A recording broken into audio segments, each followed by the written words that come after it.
Welcome to the Dealmakers Coffee Break. I'm Asaf Raz. Let's go.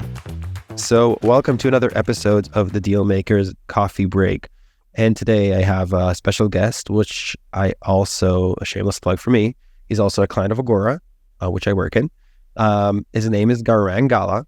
He is a lending expert, podcaster, and entrepreneur in the world of real estate. He talks a lot about real estate and specifically how to develop, raise capital in this climate. So Gaurang, without further ado, please present yourself to our audience and we'll continue from there.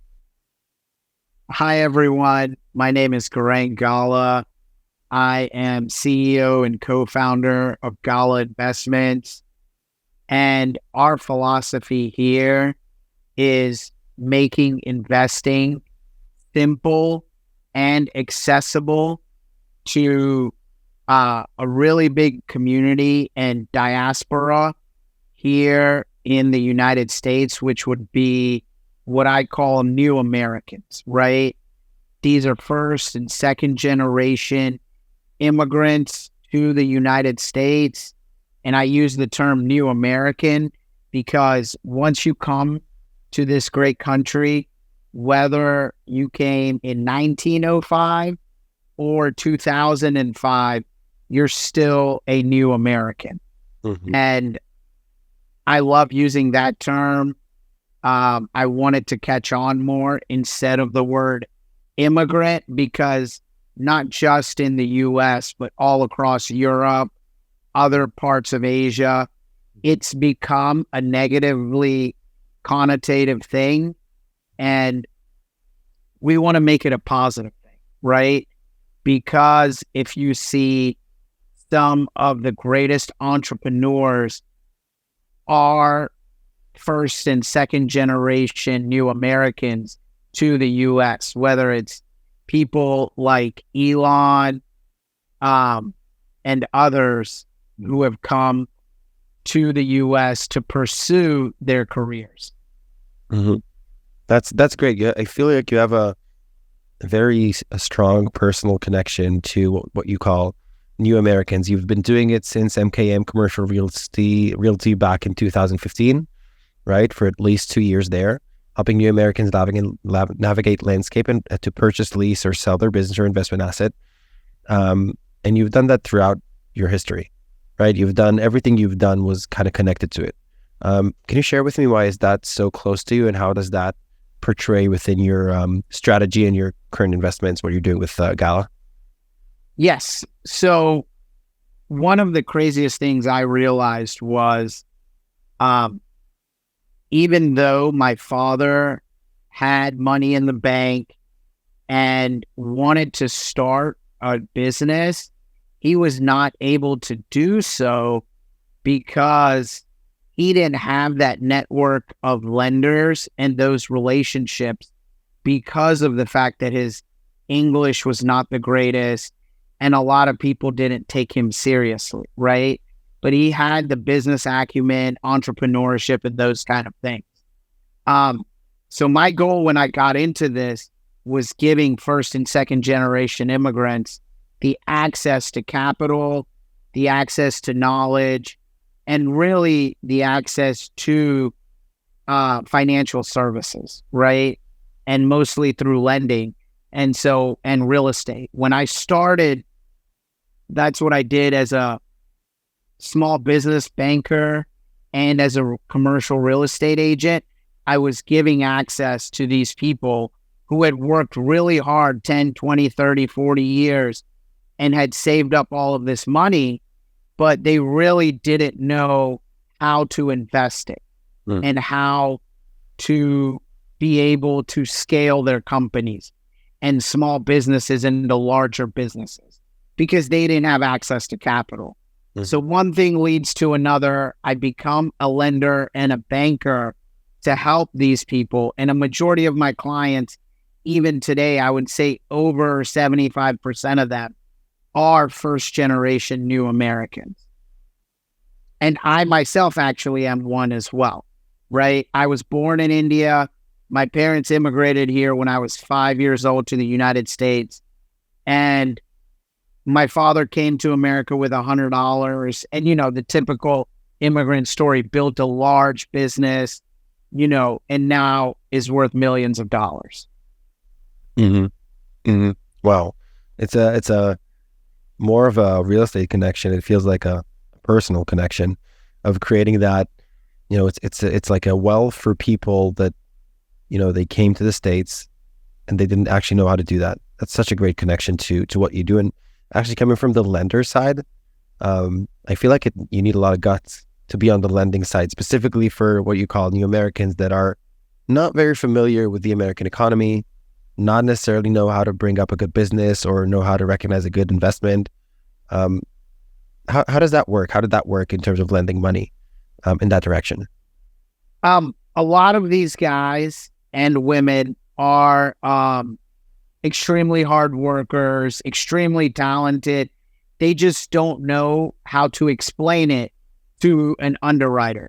And if many of you have worked with underwriters, these are people that sit in a cubicle in front of a computer and crunch numbers. They don't understand the real world aspects, right? And that is the job of the banker or lender, to explain to the underwriter and provide color. So that's really what I do, is I provide color to the underwriter to say, hey, this guy really needs the loan. He has this, and this background, and he's going to be able to succeed if we lend him this money. Mm-hmm. Well, because I know how underwriters think, it helped me transition very easily into raising capital for real estate development projects. Mm-hmm. And so that is where I've transitioned to today, becoming a real estate developer in one of the hottest markets in the country today.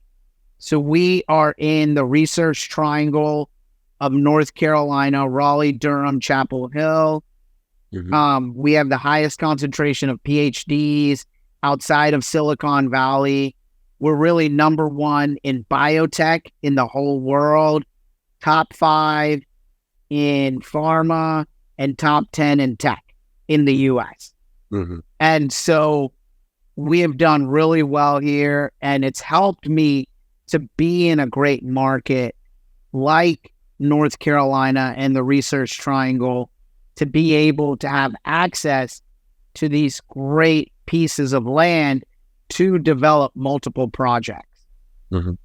That's amazing. That's amazing.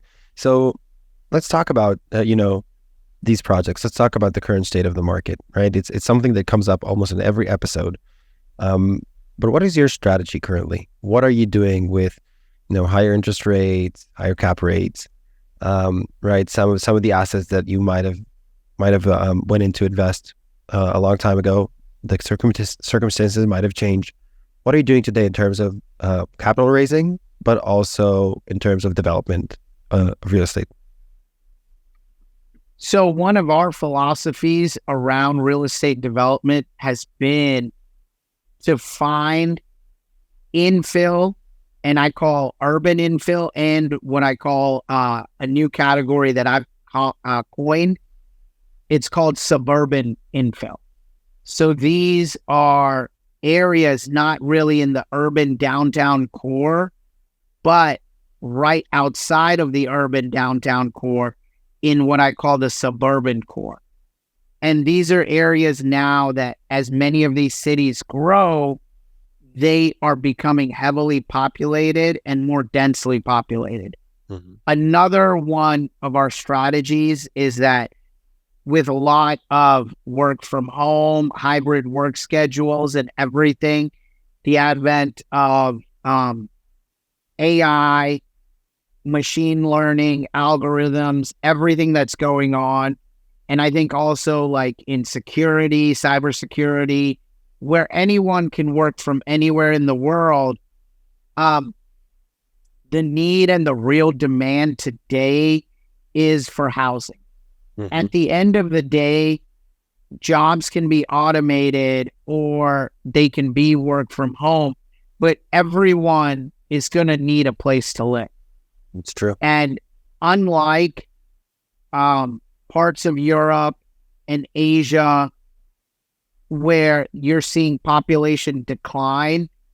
In the United States, we're adding anywhere from 1.5 to 3 million people a year outside of the COVID years, right? And so there's a constant demand for housing. And a single family home or a townhome, any type of housing product, has about a 60-year lifespan. And there really hasn't been mass housing built in the United States since the end of World War II. And that 60 years, 70 years is coming up now. So our thesis is there's about a 5 to 6 million home shortage in the U.S. Municipalities take an extremely long time to approve these projects. Our current project right now, the terraces at West Cary, took us 18 months to rezone, and we're probably going to spend another 12 months through site plan. So you're all in almost 2 years before you even put a shovel in the ground. Wow. And this has caused in our environment to deal with an elongated cycle.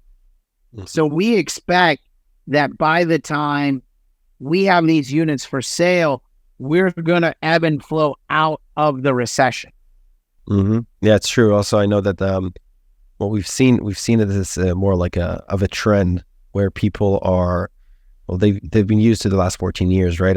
I've talked about this, and I think in all of the episodes, it was a bull run. It was crazy. The interest rates were artificially low, right? Low to almost zero. People are used to having free money, right? So if you lend free money, it's easier for you to go hard, right? And then you get to a point where, you say, okay, I'll take more risks, right? I'll start taking loans year by year. I'll start bridging my loans, right? I'll start trying to get lower interest rates every year that it goes by. And then all of a sudden, the market changes. It literally flipped. Overnight. You're 100% correct. Overnight. And then, everyone who's experienced, the people that are more experienced within the market, mostly people that have seen '08, but understand how a bubble works, they kind of expected it. And we felt it. We felt it throughout this, what we call this crisis. But the smaller individuals or the smaller syndicators that went into this business and were sure that every year going to be able to get a good loan just to bridge out what they did before and get the best rates every year, they're now dealing with the consequences of that, right? And I know that, well, most of the market won't, as long as you have good cash flowing properties, and like you said, people are looking for housing and jobs. There are jobs, so it's not '08. But people that are going to be, some people are going to be stuck with properties pretty soon. And then they have two options, right? Call capital or sell, which I think could be a great opportunity. So what do you think about this scenario? Like, have you experienced that? Have you seen anyone experiencing that today? Does that sound familiar? No, 100%. This is where I think having conservative financial projections, and for what we do, we're out looking for construction lending, right? And finding the best general contractors, builders, partners to partner with us on these projects. And I'll tell you right now, it's hard. I'm looking for lending right now. I've been said no to by 12 banks, and it's extremely difficult to find a lender. You're a professional lender. You know the business. I mean, I know how to structure everything. I mitigate risk and do all of these things. It's just extremely difficult. We're lucky that we have so many relationships that we still are getting term sheets to lend. I'm picking up a term sheet today. I have 2 other term sheets. So we're going to have 3 other banks fighting for our deal. But that's because we're very low LTV. We've raised a significant amount of capital, and we've actually overraised from our projected budget because we want to make sure we have enough capital. And at the end of the day, the cash on cash return and the ROI comes in higher because we're able to complete those projects. There's less stuff out on the market, and we still know the demand is high because you have to remember, like I said, the ordinary consumer is not feeling this recession, right? Yeah. They all have jobs. They're still getting paid and their wages are going up. And in the US, we are down to 4%. And I expect that number to come down. Mm-hmm. For us, I think that's great. We have about 3 to 4 projects, well over 150 million in the pipeline that as we build through this year and early next year will come online next summer, which I believe 2024 summer is going to be booming all the way up until 2029. This is the roaring 20s. We have to remember millions of people, unfortunately passed during COVID, and these were working age people. And so there's a huge dearth in the global workforce of skilled workers.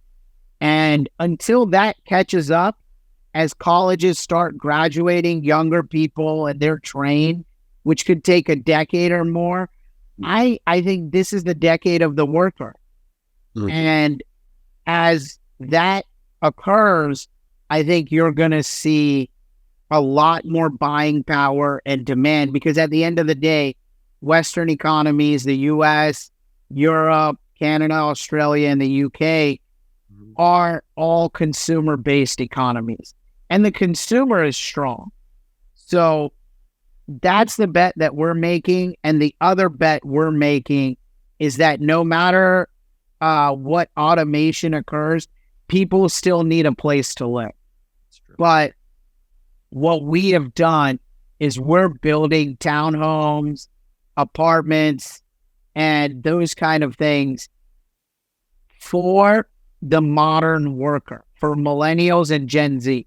Mm-hmm. And the reason why I did that, I'll segue into this, is I'd bought my first single family home.